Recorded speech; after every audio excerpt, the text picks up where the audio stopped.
Hello there. Hey, bonjour à tous, c'est Mers. Bienvenue à ce cours de la 8e semaine de cours de commerce électronique, encore une fois en ligne. Je vous rappelle que cette semaine, c'est une semaine avant examen. Donc, la matière qu'on va voir aujourd'hui va être à l'examen la semaine prochaine. Donc, je vais vous présenter la matière de cette semaine. Je vais vous présenter aussi le laboratoire, le TP3. Puis, je vais vous parler un petit peu de l'examen qui va avoir lieu la semaine prochaine. Donc, on commence le cours avec les notes de cours qui sont disponibles sur Léa. Donc, je vais démarrer le PowerPoint correspondant aux notes de cours.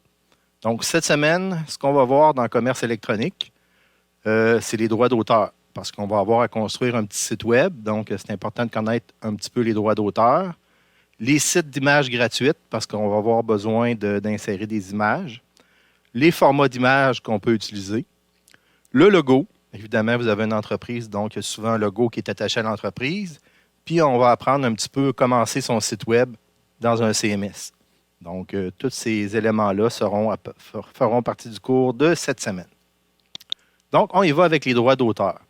Les droits d'auteur, selon la définition, il y a plusieurs définitions qu'on peut retrouver sur Internet. Droit d'auteur, c'est l'ensemble des droits dont jouit tout créateur sur ses œuvres originales. Donc, pourquoi qu'on parle des droits d'auteur? Parce qu'évidemment, vous allez avoir à concevoir un site web. Vous allez avoir aussi à insérer des images. Donc, il faut s'assurer que les images que vous allez insérer correspondent aux différentes lois qui sont en vigueur. Donc, on s'imagine à tort que la loi sur les droits d'auteur a pour objectif de préciser ce qu'on peut faire avec les œuvres des autres. On croit également à tort que tout usage scolaire d'une œuvre est permis par la loi sur les droits d'auteur. Donc, malheureusement, à tort, on ne peut pas nécessairement, dans ses travaux scolaires, prendre n'importe quoi et insérer ça dans ses travaux. C'est quand même régi par les droits d'auteur, même s'il y a certains avantages ou des allègements qui peuvent être considérés. Quelques principes de base. On est au Canada. Les Canadiens sont assujettis à la loi canadienne sur les droits d'auteur.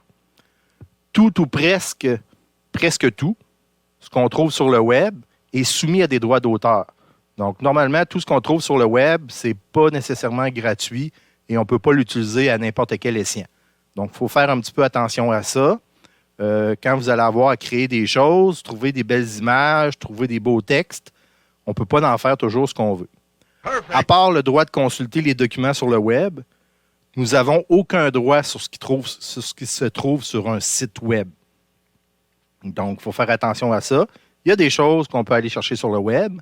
Il y a d'autres choses, c'est à nos risques et périls parce que souvent, tout ce qu'on trouve sur le web, c'est géré par les droits d'auteur.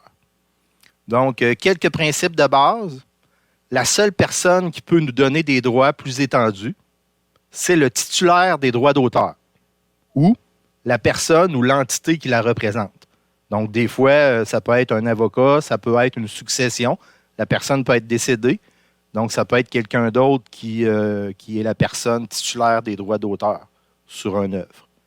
L'étendue des droits qui nous est consentie est souvent inscrite sur le site sous forme d'une licence ou d'un texte explicatif. Moi, ce que je fais souvent, là, quand je vais sur un site web, souvent, je vais voir en bas, dans le pied de page, souvent, c'est marqué tout droit réservé ou copyright ou quelque chose qui ressemble à ça. Donc, ça nous indique souvent que cette page-là est très sensible aux droits d'auteur et donc, il faut faire attention. Si on veut utiliser quelque chose qui est sur un site, souvent, je vais voir tout de suite en bas si la personne met tout droit réservé ou quelque chose dans ce style-là. Donc, sur votre site web, si vous voulez, par exemple, garder les droits d'auteur sur votre page web, ça serait une bonne idée, quoique ce n'est pas obligatoire, mais d'indiquer dans le bas de votre page que le contenu vous appartient. Okay? Donc, souvent, on a un petit message dans ce style-là qui nous permet de voir que la personne est sensible aux droits d'auteur du contenu qui est sur Internet. Perfect. Donc, quelques suggestions. On pourrait faire une liste des sites qui proposent du matériel libéré de droits. Ça existe. On peut aller sur des sites web qui nous proposent, par exemple, ça peut être de la musique, ça peut être aussi des images qui sont libérées du droit d'auteur. À ce moment-là, ça nous indique qu'on peut les utiliser ou on peut les utiliser dans certaines circonstances. Chercher sur les autres sites les textes qui définissent les droits qui nous sont consentis. Des fois, c'est indiqué que les droits sont libérés, on peut les utiliser. Et des fois, sur certains sites, c'est écrit qu'on peut les utiliser, mais dans certaines circonstances. Enfin, prenez l'habitude de contacter les responsables de sites qui ne donnent pas d'indication sur les usages permis afin de solliciter leur autorisation. Donc, souvent, il y a une adresse de courriel qui est indiquée sur un site web pour aller chercher, par exemple, le texte, les images, les sons qui sont sur un site web, les vidéos. S'il n'y a pas d'indication sur les droits d'auteur, ça serait une bonne idée d'envoyer un petit courriel pour indiquer qu'on prévoit peut-être utiliser leur matériel. Est-ce qu'il y voit un inconvénient? À ce moment-là, vous allez avoir une preuve écrite comme quoi la personne a répondu puis qu'elle vous consent les droits d'utilisation pour vos propres usages. Donc, c'est des choses qu'il faut faire attention. Plusieurs trucs qu'on peut utiliser pour aller chercher, par exemple, des images gratuites, des choses gratuites. Déjà, un des outils les plus utilisés, c'est Google. Donc, dans Google, tout ce qu'on peut faire, par exemple, si on fait une recherche d'images, par défaut, il va aller chercher toutes les images qu'il peut trouver, qui sont libres de droits d'auteur ou qui sont vraiment là, réservées avec des droits d'auteur. Donc, il faut faire attention, tout ce qu'on trouve dans Google, ce n'est pas nécessairement gratuit, puis on ne peut pas nécessairement l'utiliser. Par contre, on peut aller cliquer sur Paramètres en bas à droite dans une recherche Google. Ensuite de ça, tout ce que vous avez à cliquer, c'est Recherche avancée, comme vous voyez ici à gauche. Ensuite de ça, dans cette belle petite page-là, vous avez un paquet de choix sur la recherche. Vous pouvez aller cliquer sur, en bas complètement, vous avez Safe Search. Vous pouvez choisir Licence Creative Commons. Ça va vous permettre d'aller chercher des choses que vous pouvez utiliser dans votre création de site web. Donc, je vais vous montrer un petit exemple, bien simple. Je vais dans Google, par exemple, ici. On va faire une recherche sur une image. Okay? On fait une recherche sans regarder les droits d'auteur. Par exemple, quelqu'un de connu dans le monde, je vais marquer The Rock. Si je fais une recherche sur The Rock, je clique sur Rechercher. Regardez le résultat de nombre d'images que je peux trouver sur The Rock. Okay, regardez, il y en a plein. Je descends ma page. Il y a plein d'images. Par contre, je ne suis vraiment pas certain que ces images-là sont libres de droits d'auteur. Okay, probablement qu'il y a plein d'images là-dedans qui ont été prises par des photographes puis qui se gardent le droit sur ces images-là. Ils leur appartiennent.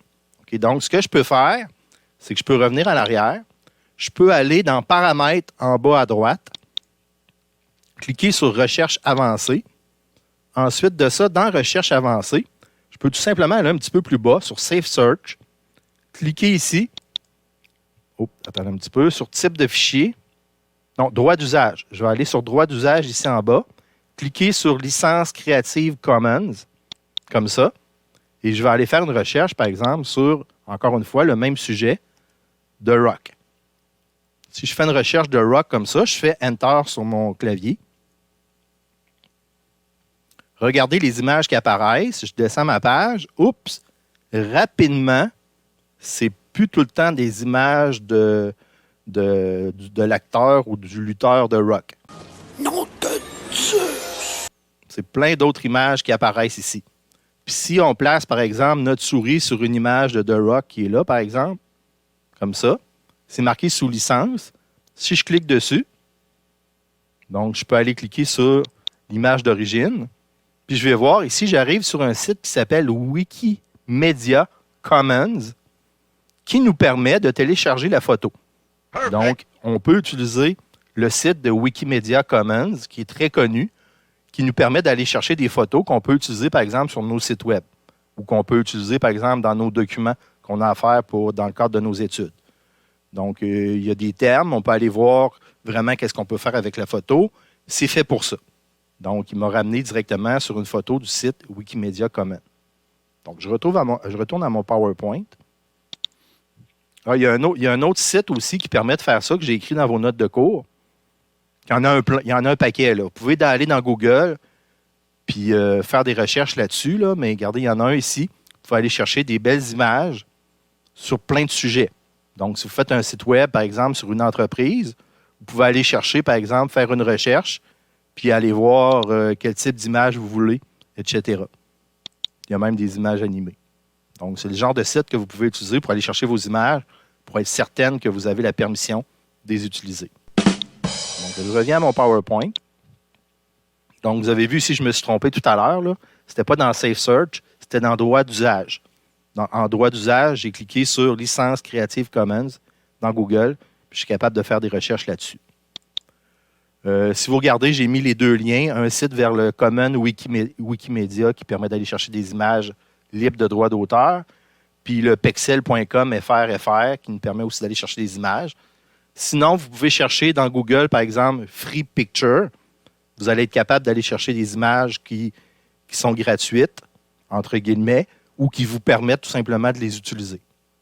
Donc, ça, c'est pour la partie images. Ça peut être la même chose pour des sons. Même chose pour de la musique. J'ai déjà créé des petites vidéos. Puis je me souviens que le cégep m'avait tapé sur les doigts parce que j'avais mis de la musique qui n'était pas libre de droit d'auteur. Donc, le cégep refusait que j'utilise cette musique-là. Donc, j'ai été sur un site web qui permettait d'avoir de la musique libre de droit d'auteur. À ce moment-là, l'entreprise pour laquelle je travaille, le cégep, a dit « Ah, c'est correct, tu peux utiliser cette musique-là parce qu'elle est libre de droit d'auteur. Donc, je peux mettre ça dans mes vidéos. » On continue. C'est important de connaître un petit peu les formats d'images quand vous allez travailler avec un site web. Donc, il y a différents formats qui sont utilisés. On peut s'y perdre quand on ne connaît pas vraiment ça. Okay? Surtout pour le web, les formats les plus connus, c'est les JPEG, qui sont connus depuis plusieurs années, les PNG et les GIFs. C'est les formats d'images qu'on va retrouver le plus souvent sur le web. Donc, que vous allez pouvoir utiliser, par exemple, pour mettre sur votre site web, puis que vos clients puissent les voir sans aucun problème. Absolument, il n'y a pas beaucoup de problèmes de format. Il existe d'autres formats d'images, mais souvent, c'est des formats propriétaires. C'est des formats qui vont être fabriqués par un logiciel qui vous permet de jouer avec les images. Comme par exemple, les PDF, on peut considérer que c'est un genre d'image. Quand vous allez sur un site web, bien, les PDF ont été créés à partir d'un logiciel. Les AI, qui sont Adobe Illustrator, les SVG, qui sont un autre type, les EPS, les PSD que vous connaissez probablement déjà parce que le fameux mot Photoshop, vous l'avez sûrement déjà entendu, un logiciel qui permet de faire du traitement d'images. Et il y a les TIFF aussi, qui sont des formats propriétaires d'un logiciel. Souvent, ces formats-là, si vous les enregistrez dans le format logiciel, vous ne serez pas capable de les insérer dans un site web. Il faut les transformer, faire enregistrer sous, changer le format pour un des trois formats qui est écrit en haut ici. Soit la JPEG, la PNG ou la GIF. Comment choisir, est-ce qu'on prend une JPEG, une PNG ou une GIF? Bon, on va voir un petit peu les trois formats d'images, c'est quoi leur avantage et leur inconvénient. Premier format qui est sûrement le plus populaire puis le plus utilisé, c'est le format JPEG, okay? Qu'on appelle aussi JPG. Les formats d'images, en passant, souvent, c'est le nom qu'on donne à l'extension du fichier. Donc, si vous avez une image, par exemple, de votre bébé chat, si vous l'appelez bébé chat, bien, ça va être .jpg. Ça va être l'extension du fichier, du document, qui va porter l'extension .jpg, qui va permettre de reconnaître que c'est une image JPEG. On dit que c'est l'image la plus utilisée lorsqu'il s'agit d'images, et particulièrement celle des appareils photo numériques. Donc, souvent, les appareils photo numériques vont enregistrer les photos en format JPEG. Sa particularité, c'est la compression de données. Ça donne un fichier qui est léger, qui possède une qualité suffisante pour une utilisation digitale. Donc, comme on vient de le dire, l'avantage des fichiers JPEG, c'est qu'ils sont légers. C'est un format qui est compressé. On a pris l'image. On a vraiment enlevé tous les pixels qui n'étaient pas importants pour la résolution de l'image sur un ordinateur. Puis ça fait un fichier qui est plus petit. Donc, c'est visible sur presque tous les programmes, c'est-à-dire sur tous les sites web, vous mettez des JPEG, puis les navigateurs sont capables de lire les JPEG. L'inconvénient, c'est qu'il y a un peu de perte de qualité. Lorsqu'on sauvegarde le fichier souvent, étant donné que c'est compressé, on enlève des pixels pour que le fichier soit plus petit. Donc, ça se peut qu'on perde un petit peu de qualité. Donc, si, mettons, par exemple, un photographe qui prend une image de super haute résolution, s'il veut la faire imprimer dans un grand format, bien, ça se peut que ce ne soit pas l'idéal. On va utiliser un autre format à ce moment-là. Utilisation pour des images sur le web, des images de réseaux sociaux ou des portfolios de photos. Donc, ça, c'est une des images les plus utilisées. C'est l'image JPEG. Perfect. On passe à l'image de format PNG. Depuis plusieurs années, ça a pris de l'ampleur, l'image de format PNG. C'est un format qui permet une compression sans perte. Donc, il y a quand même une compression, mais on perd beaucoup moins la qualité de l'image avec une PNG. c'est-à-dire qu'ils supportent des images de haute qualité pour un usage digital en conservant les couleurs et la netteté de l'image initiale. Contrairement à JPEG, la PNG supporte aussi les fonds transparents. Quand vous avez une image, par exemple, un logo d'entreprise, puis il y a des parties du logo qu'on aimerait ça qui soient transparents pour voir le fond de l'image en dessous, le PNG permet de faire ça. La JPEG, non, elle ne permet pas de faire ça. Donc, c'est utile pour les logos. L'avantage, l'image de bonne qualité supporte des fonds transparents. Donc, on peut faire de la transparence avec ces images-là. Les inconvénients, ça fait un fichier qui est plus gros, qui est plus lourd. Ça prend de l'espace de stockage, puis ça met un petit peu plus de temps à télécharger. Les utilisations, les logos, les photos pour votre site Internet. Donc, retenez ça, vous allez peut-être en avoir de besoin. Réseaux sociaux, photos de profil, couverture, publication, etc. Le troisième type d'image, qui était très connu il y a plusieurs années, quand j'ai commencé à faire de l'informatique, moi, je faisais moi-même mes GIFs. Donc, les GIFs, c'est un format qui revient à la mode avec les téléphones cellulaires. Donc, souvent, les gens vont s'envoyer dans des messages des petites animations.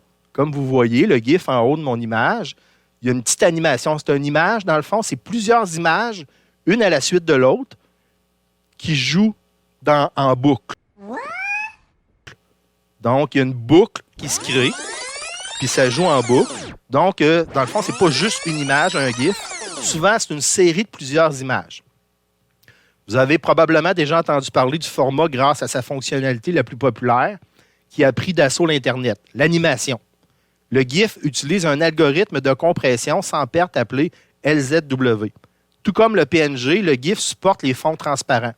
Donc, dans le GIF, on peut faire des fonds transparents, puis on peut faire aussi des animations. Donc, mettre plusieurs images, une à la suite de l'autre, les enregistrer comme si c'était une seule image, puis là, à ce moment-là, le navigateur va les faire apparaître, puis il va le jouer en boucle. Donc, souvent, on va faire des petites animations là-dedans. Les avantages supportent les fonds transparents et les animations basiques. Inconvénients, ça affiche pas très bien les dégradés de couleurs. Souvent, on ne met pas des photos de très haute qualité là-dedans, parce que sinon, ça devient des fichiers trop gros. Quelques utilisations pour les courtes animations. Sur les réseaux sociaux, on les trouve beaucoup, comme Facebook et Twitter. A few moments later. On poursuit avec les logos. Les logos, évidemment, ça peut être important pour une entreprise. Ça représente l'entreprise. Ça nous indique souvent ce que fait l'entreprise, etc. Donc, le logo, c'est important. Sur un site web, souvent, on va retrouver le logo en haut à gauche. La plupart du temps, le logo va se situer en haut à gauche. Puis quand on va cliquer sur le logo de l'entreprise, qu'est-ce qui se passe d'habitude? Ça nous ramène à la page d'accueil. OK? C'est pas sûr à 100% que ça se passe toujours comme ça, mais c'est comme un espèce de non-dit sur Internet. Habituellement, quand on va voir un logo de l'entreprise en haut à gauche, on va avoir tendance à aller appuyer sur le logo pour revenir à la page d'accueil. Donc, si ce n'est pas le cas, ça peut désorienter un petit peu les utilisateurs de votre site. J'ai marqué la nécessaire inspiration. Évidemment, ça prend toujours de l'inspiration pour avoir un logo d'entreprise. Si vous démarrez votre entreprise, c'est une des choses à laquelle il faut penser. Ça va être quoi le logo de notre entreprise? Donc, il existe des entreprises de conception graphique qui vont vous permettre, avec, par exemple, le nom de votre entreprise, avec le sujet de votre entreprise, de vous concevoir un petit logo. À ce moment-là, ça coûte de l'argent. Vous allez payer un graphiste qui va concevoir des logos. Personnellement, je ne suis pas un graphiste, mais à cause de mes compétences sur un ordinateur, j'ai déjà fait des logos pour des entreprises. J'aimais beaucoup travailler avec des logiciels de conception. Donc, c'est arrivé que j'ai fait des logos pour des entreprises comme ça. Il existe maintenant, en 2020, plusieurs sites gratuits en ligne qui vous permettent de concevoir un logo. Donc, si vous regardez sur ma page, j'ai 2 logos avec le mot « MERS » dedans. Donc, j'ai fait des petits tests sur des sites gratuits pour concevoir un logo, par exemple, avec mon surnom qui est MERS, telle est la voix. Donc, j'ai utilisé 2 sites différents pour concevoir des petits logos, puis ça a donné des choses comme ça. Donc, je trouvais ça intéressant. Donc, si vous regardez des sites gratuits en ligne, il y en a qui sont gratuits, mais au moment de télécharger le logo, on vous demande une contribution financière. Donc, c'est gratuit pour télécharger, pour faire le logo, mais au moment d'avoir le logo, ben souvent, ils vont vous demander de payer quelque chose. Donc, faites attention. Moi, j'en ai testé 2. Donc, je vais vous montrer un petit peu le résultat. Ce n'est pas très, très difficile à utiliser. Si je retourne sur mon navigateur, le premier en ligne qui est ici, c'est Logo Génie. Donc, c'est assez facile. Regardez, j'ai marqué tout simplement, mettons, le nom de votre entreprise. Moi, j'ai écrit MERS pour créer un logo. Ensuite de ça, on attend quelques petites secondes. Ensuite de ça, ici à gauche, bon, on peut commencer pour trouver le logo parfait. Par exemple, qu'est-ce que fait mon entreprise? Moi, j'avais marqué sécurité. Mettons, je suis en sécurité informatique. J'ai une entreprise de sécurité. Je clique sur suivant. Donc, eux autres, ils ont une banque d'images, puis ils vont aller chercher des choses avec ça. Donc, regardez, il m'a créé des logos avec le mot MERS. On me demande une phrase d'accroche. Moi, je suis un fan de Star Wars, donc j'avais marqué telle est la voix. Quelque chose dans ce style-là. Donc, si je clique sur Entrée, donc il a changé. Il a mis une petite phrase d'accroche à côté de mon logo. MERS, telle est la voix. Puis il m'a créé un logo comme ça. All right. Donc, je peux aller sur personnalisation, changer des petites modifications dans mon logo, avoir des préférences, faire une prévisualisation. Et ensuite de ça, faire le téléchargement du logo. Il y a un autre site qui permet de faire ça ici, qui est un petit peu plus long. Ici, donc, je peux cliquer là-dessus pour faire un logo. Donc, je ne vais pas refaire la démonstration, mais vous pouvez aller jouer sur ces sites-là pour vous créer un logo. C'est quand même assez amusant. Vous avez différentes choses à compléter. Ce n'est pas super compliqué, c'est vraiment simple. Puis à la fin du compte, bien, vous avez un logo. Donc, ça ressemble un petit peu à ça pour créer un logo pour son entreprise. Donc, je vous ai mis aussi le lien pour l'autre site qui nous permet de créer des logos en ligne. Donc, vous avez un exemple ici. Commencer son site web. Donc là, on passe à l'étape suivante, qui est vraiment de commencer son site web dans un CMS. Bon, vous avez peut-être hâte d'aller tout de suite sur le serveur et de commencer votre site web. J'ai déjà eu des courriels de gens qui voulaient insérer des images, commencer à faire leur site web. Mais il y a des étapes plutôt administratives à faire avant. Donc, pour concevoir un bon site web, il faut y aller étape par étape, puis commencer par les étapes un peu plus administratives au départ. Donc, les premières étapes, c'est définir les besoins de votre projet. Avant de se lancer, puis de créer son site web, un peu n'importe comment, puis avoir plein de choses à modifier, il faut définir les besoins de notre projet. Établir un plan de projet, l'arborescence et des maquettes fonctionnelles, et ensuite de ça, faire le design du site web. Donc ça, c'est des étapes préliminaires avant d'aller sur l'ordinateur et commencer vraiment à faire le site web. Donc, idéalement, bien, vous allez rencontrer les gens qui sont propriétaires de l'entreprise ou les administrateurs pour être capable de savoir ce qu'ils veulent avoir comme site web, pour être capable de remplir toutes ces premières étapes-là, pour être sûr de partir dans la bonne direction pour concevoir le site web qu'ils ont besoin. Perfect. Donc, dans la première étape, définir les besoins de votre projet. Donc, première des choses, dans le laboratoire de cette semaine, vous allez avoir un petit formulaire à remplir pour décider dans quelle direction va aller votre projet. Donc, première des choses, l'objectif de votre projet web. C'est quoi l'objectif d'avoir un site web, d'avoir des pages web?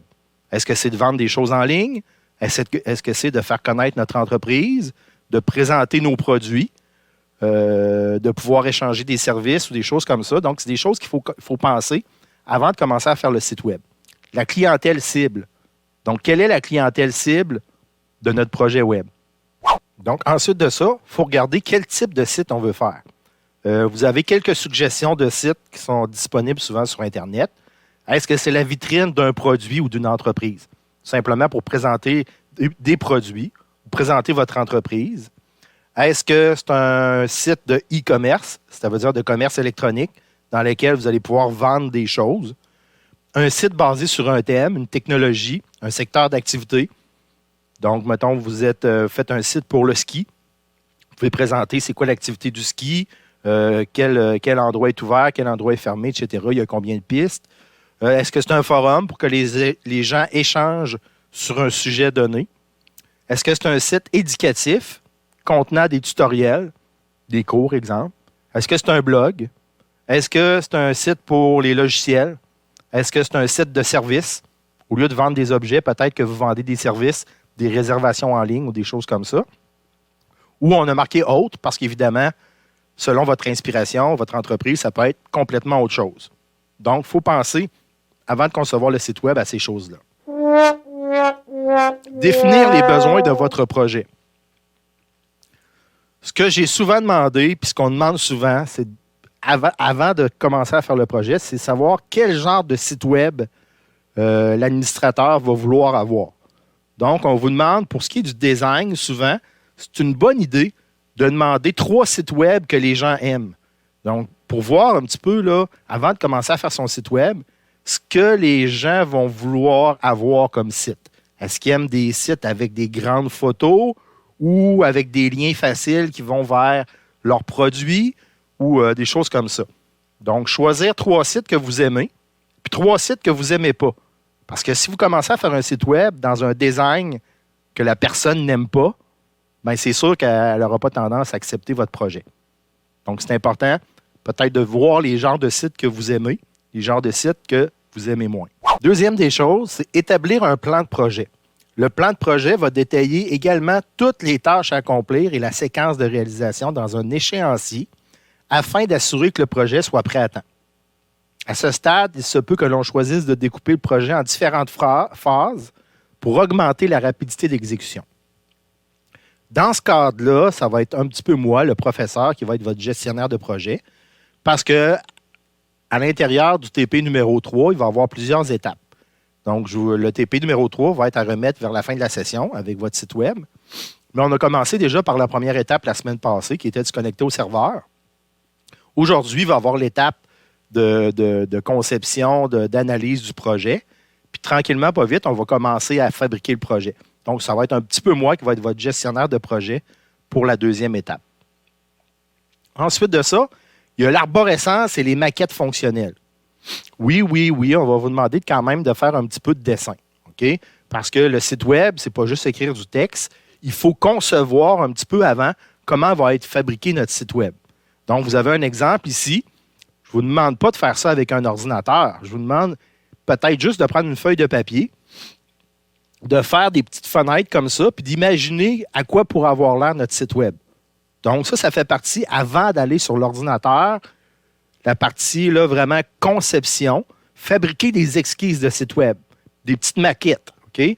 Donc, par la suite, ben, ça va pouvoir nous indiquer quel genre de site web on veut choisir. Parce que dans WordPress, on va avoir à choisir un type de site web. Donc, ça pourrait nous aider à fabriquer des petites maquettes comme ça.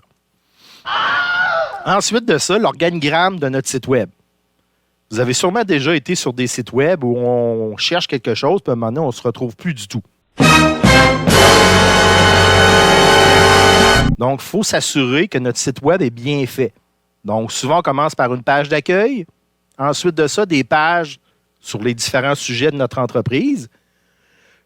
Et souvent, vous allez avoir même un 3e niveau en dessous sur une page en particulier. Donc, vous avez un exemple ici parfait pour un salon de coiffure. Comment a été fabriqué le site web. C'est le genre de petit organigramme que je vais vous demander de créer avant vraiment de faire votre site web. Donc, ça fait partie de la conception. Réfléchir comment va fonctionner notre site web. Il y a une règle qui existe en informatique, c'est que normalement, pour trouver ce qu'on veut sur un site web, ça ne devrait pas prendre plus que 3 clics. Donc, pas plus que 3 clics, on devrait arriver à ce qu'on cherche sur Internet. 4e étape, c'est le design du site web. Donc, il faut choisir et faire approuver le design du site web. Au besoin, faire des maquettes, souvent faites par un graphiste ou un designer web. Dans notre cas, nous autres, c'est dans le cadre d'un cours, on n'aura pas affaire à un graphiste ou un designer web. Donc, ça va être vous autres qui allez choisir quel genre de site web vous allez faire dans le cadre de votre projet. Donc, faire approuver. Donc, c'est ce que vous allez avoir à faire dans cette étape-là de commencer un site web. Vous allez devoir faire approuver votre projet. Choisir un thème dans WordPress. Par exemple, ça pourrait être intéressant de choisir un thème dans WordPress après avoir fait les maquettes, après avoir décidé quel genre de site web vous voulez. J'ai mis un paquet de thèmes dans WordPress. Si jamais il y en a d'autres que vous trouvez sur Internet qui ne sont pas disponibles sur notre serveur, il faut en aviser l'administrateur. Et l'administrateur, c'est moi. Donc, il faut absolument m'en aviser. Si un thème WordPress que vous voulez vraiment avoir, mais qui n'est pas disponible, Donc, on peut prendre seulement des thèmes gratuits dans le cadre du cours, là, mais vous pouvez m'en aviser, puis à ce moment-là, je vais le mettre sur le serveur. Récupérer des photos, le logo ou des logos, des images, ça peut être des sons, ça peut être un paquet de choses que vous allez avoir de besoin dans votre site web. Donc ça va être une étape qui va être à faire d'ici les 2 prochaines semaines. Vous allez commencer à travailler sur votre site web. Vous allez avoir besoin de matériel pour faire votre site web. Donc, je vous ai mis ici une liste de références de tous les sites que j'ai consultés pour voir les lois sur les droits d'auteur, les images gratuites, la conception de site web, etc. Donc, vous avez toutes les références qui sont là ici à la fin du PowerPoint.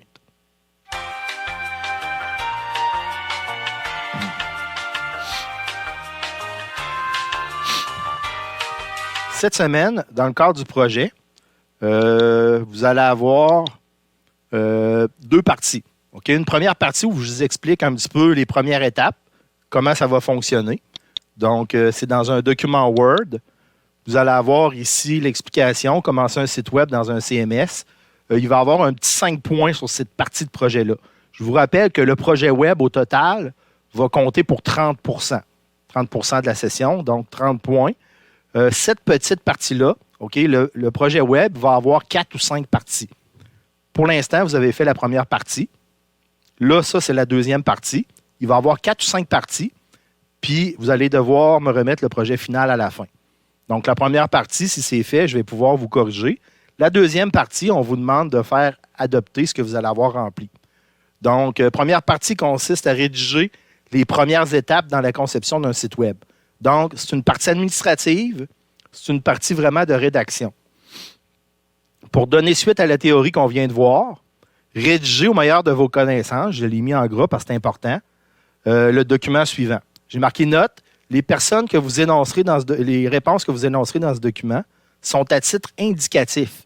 Ils ne reflèteront peut-être pas totalement le résultat final de votre projet web. Ça veut dire que vous allez pouvoir changer d'idée. Okay? Donc, vous allez m'indiquer ce que vous pensez faire. Le résultat final va peut-être être différent. Ça, c'est pas grave, on s'attend à ça. Vous pouvez le faire en équipe de 2 si ça vous tente. Sauf que là, maintenant, on est à distance, donc ça va peut-être être plus difficile. J'ai marqué si vous êtes à l'aise pour le travail à distance et en équipe. Sinon, vous pouvez le faire en solo. Les critères de correction vont être les mêmes si vous faites le travail seul ou si vous le faites en équipe de 2. Les critères de correction vont être les mêmes.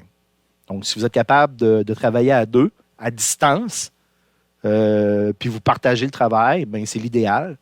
Ou sinon, vous pouvez le faire quand même en solo. Donc, ça, c'était le document de présentation. Là, je vais vous montrer le document que vous devez rédiger. Ce que vous devez faire, je vous donne à peu près une semaine. La semaine prochaine, c'est l'examen. Ce serait le fun que vous ne preniez pas plus qu'une semaine pour rédiger ce petit document-là, parce que vous devez le faire approuver par le gestionnaire de projet, qui est, moi, votre professeur. Donc, vous devriez m'envoyer ça pour que je vous envoie un MIO pour l'approuver. Donc, si vous le faites en équipe, marquez les 2 noms de la personne, ou si vous le faites en solo, marquez votre nom ici. Le nom de l'entreprise pour laquelle vous allez faire un site web. Ça peut être une entreprise fictive ou ça peut être une entreprise qui existe déjà. Sujet, qu'est-ce qu'elle fait l'entreprise? Est-ce qu'elle fait des prothèses pour les dents? Est-ce qu'elle vend ses services? Est-ce qu'elle vend, par exemple, de la location d'objets ou des choses comme ça? Définir les besoins de votre projet. L'objectif de votre projet web. Donc, si vous regardez dans les notes de cours, c'est ça qu'on vous demandait. Définir un objectif. Donc, c'est, par exemple, on veut présenter nos objets à notre clientèle pour qu'ils puissent l'avoir avant de l'acheter en ligne, des choses comme ça. La clientèle cible, c'est qui la clientèle que vous visez avec votre site web? Ensuite de ça, quel type de site vous voulez faire? Je vous ai mis des choix de réponse avec des cases à cocher. Ça peut être un site qui a plusieurs types. Vous pouvez mixer 2 types de sites web. Ou si c'est un autre type de site web, vous pouvez l'écrire ici en bas. Donc, cochez les cases que vous avez besoin, puis écrivez-moi si jamais c'est un autre type de site web. Choisissez 3 sites que vous aimez. Donc, je vous demande d'aller un petit peu faire une recherche pour m'indiquer ici, copier le lien, copier-coller le lien de 3 sites que vous trouvez qui sont cool, que vous aimez bien. Vous aimeriez que votre site ressemble à ça. Puis 3 sites que vous n'aimez pas du tout. Vous trouvez que la façon dont c'est fabriqué, non, vous n'aimez pas ça. Vous ne voulez pas que votre entreprise soit représentée comme ça. Établir un plan de projet, ben ça, c'est moi qui vais le faire. C'est le prof qui va vous donner des étapes à suivre jusqu'à la fin de la session pour établir votre petit projet web. L'arborescence et les maquettes fonctionnelles, ça va être la principale partie plus difficile. J'ai mis des flèches rouges. Je vous demande de concevoir une petite arborescence comme ça, un organigramme préliminaire, évidemment, pour vous poser la question comment mon site web va fonctionner. Donc, je vais avoir une page d'accueil la plupart du temps. Ça va aller vers tel type de page. Donc, essayez de réfléchir à quel genre de navigation vous voudriez avoir sur votre site web. Donc, je vous demande de vous forcer. Je ne vous demande pas de le faire sur l'ordinateur directement parce que souvent, il y a des logiciels qui permettent de faire ça. Vous n'êtes peut-être pas équipé pour faire ça. La façon la plus facile de le faire, je vous encourage à le faire, c'est de prendre tout simplement une feuille de papier avec un crayon puis réaliser votre organigramme. Donc, il n'est pas obligé d'être parfaitement propre. Il peut avoir des ratures. Vous pouvez recommencer une petite case, puis ça. Recommencer des lignes, effacer, recommencer. Une fois que c'est fait, ben, ce que vous pourriez faire, c'est le prendre en photo avec un téléphone, puis tout simplement venir insérer l'image à cet endroit-là. Si vous avez des problèmes techniques pour faire ça, ben, vous avez juste à me demander pendant les périodes de laboratoire. Je vais vous aider. Perfect. Même chose pour les petites maquettes fonctionnelles. Ben, je vais vous demander de créer quelques maquettes. Peut-être pas autant de maquettes qu'il y a de cases en haut dans votre organigramme, mais d'en faire quelques-unes pour me montrer que vous avez réfléchi comment vous aimeriez avoir le site web. Un logo en haut à gauche, au centre, un menu, des images qui défilent ou quelque chose comme ça. Donc, essayez de penser qu'est-ce que pourrait avoir l'air. Ça se peut que votre site web ne ressemble pas à ça du tout à la fin, mais au moins me montrer que vous avez réfléchi quel genre d'arrangement vous voudriez avoir dans vos pages web. Vous n'êtes pas obligé d'en faire 10, mais d'en faire quelques-unes pour me montrer ce que vous aimeriez présenter sur votre site web. Ensuite de ça, le design du site web, ben, ça veut dire faire approuver le design du site web par votre prof, votre enseignant. Remettre le fichier Word sur Léa.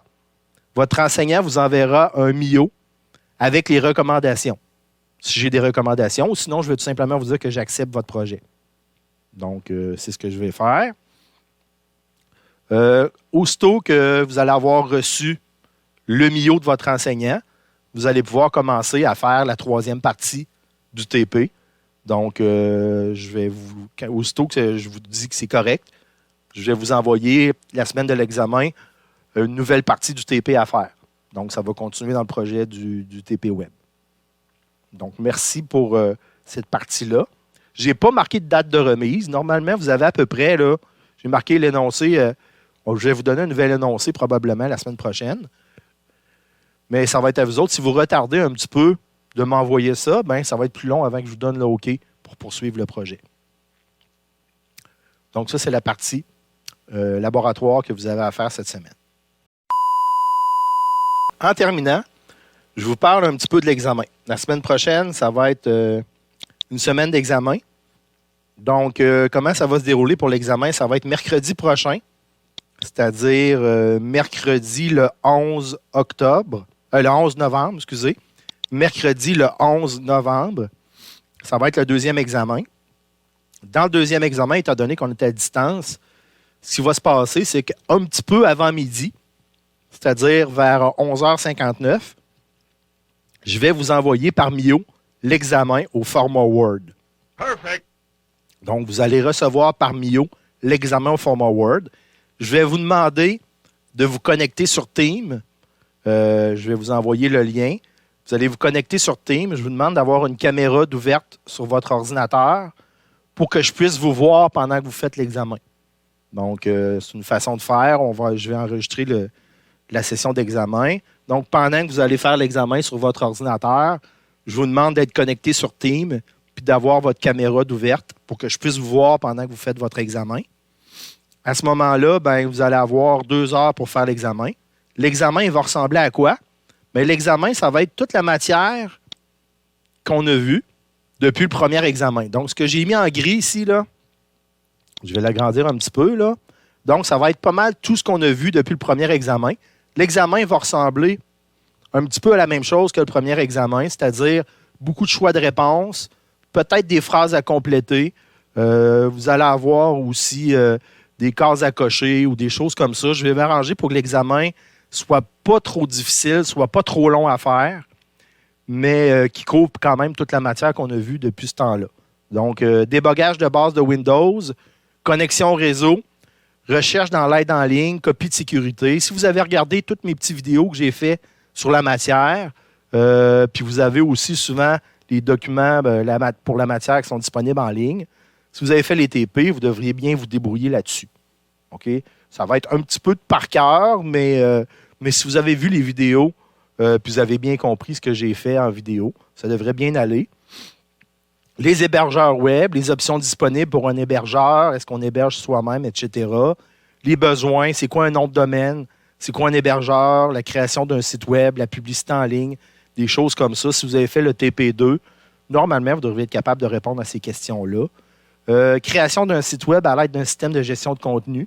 Ça, c'était la matière de la semaine passée. Donc, je peux poser quelques questions théoriques là-dessus. Puis, ce qu'on a vu cette semaine, les droits d'auteur, les sites d'images gratuits, les formats d'images, le logo, commencer son site web, bien, ça fait partie de l'examen aussi. Donc, si vous voulez vous préparer à l'examen, ce que j'ai mis en gris ici, c'est la matière qui va avoir à l'examen la semaine prochaine. Donc, je vous rappelle d'être présent sur Teams avec une caméra activée idéalement. Puis ensuite de ça, moi, par Mio, je vais vous envoyer l'examen au format Word. Ensuite de ça, quand l'examen va être terminé, vous allez me renvoyer par Mio l'examen. Puis vous allez attendre que je vous envoie un accusé réception comme quoi j'ai bel et bien votre examen. Parce que ça arrive des fois que les gens oublient d'attacher leur document ou m'envoient un document vide. À ce moment-là, je ne peux pas corriger l'examen. Donc, examen la semaine prochaine, le 11 novembre, à partir de midi. Je vous suggère d'être là à peu près à midi moins 5. Entre midi moins 5 et midi, je vais vous envoyer l'examen par Mio. Puis, quand vous allez avoir terminé, vous allez me renvoyer l'examen complété par Mio. S'il y a des gens qui n'ont pas Word à la maison sur leur ordinateur, ben vous pouvez quand même l'utiliser, l'ouvrir avec Office 365. Donc, si vous êtes capable de venir me rencontrer sur Teams, ben il y a Word, il y a Excel, il y a PowerPoint en ligne. Vous allez pouvoir l'ouvrir en ligne avec Office 365 en ligne. Donc, si vous êtes un étudiant du cégep, vous avez un compte dans Microsoft Office 365. C'est une manière aussi d'aller dans Teams. Perfect. Donc, je vous souhaite une bonne semaine. Si jamais vous avez des questions, n'hésitez pas à m'envoyer un message, soit dans Teams ou soit par Mio. Je vais aller voir mes messages. Donc, bonne semaine à tous. Bonne fin de journée. In case I don't see ya, good afternoon, good evening, and good night.